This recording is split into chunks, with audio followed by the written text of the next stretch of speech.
Okay lang daw ba yung setup na 29er, tapos 40T no chainring, tapos 1142T yung sprocket.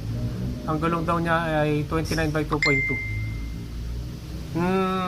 Kung naka 1 by yan, okay naman yan. Kasi natry ko na yan sa truss ko, ginawa ko 1 by.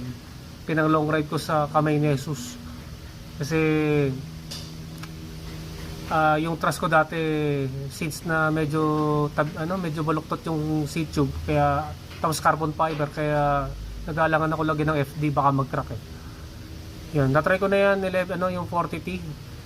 Tapos yung sprocket ko nga dati 1146 eh. Yan, kaso nga lang hindi ko nagamit yung dalawang malaking sprocket dahil nga sa chain line, kasi yung 40T hindi kasi yan nakapwesto sa gitna ng mga sprockets eh. Yan, kaya hindi ko nagamit yung dalawang malaking sprocket.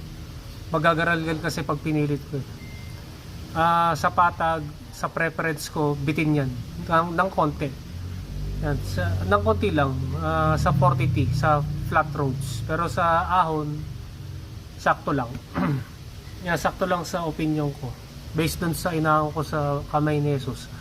Ewan ko lang dun sa mga ibang mas matataas na gradient. Siguro hindi na.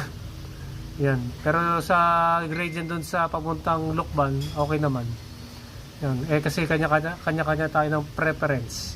Pero kung ano yan, kung naka 2 by o 3 by yan, kung ako lang, dadagdagan ko na mas malaki yan. Kasi meron naman akong maliliit na mid ring tsaka small ring. Pero kung 1 by yan, okay na yan.